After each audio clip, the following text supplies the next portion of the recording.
500 meter. Firefly.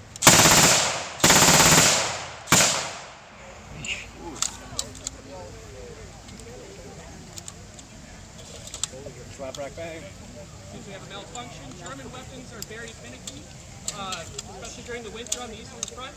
German machine guns would often jam just due to the close tolerances, precision tolerances of German engineering. Every squad of 10 men had a machine gun with it.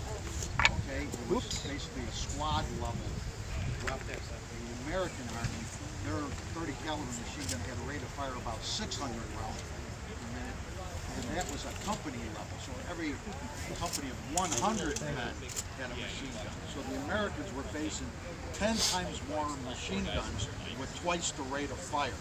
The GIs named this gun Hitler's Zipper because of the ripping sound it made when it fires. Question, Rich. Ernst.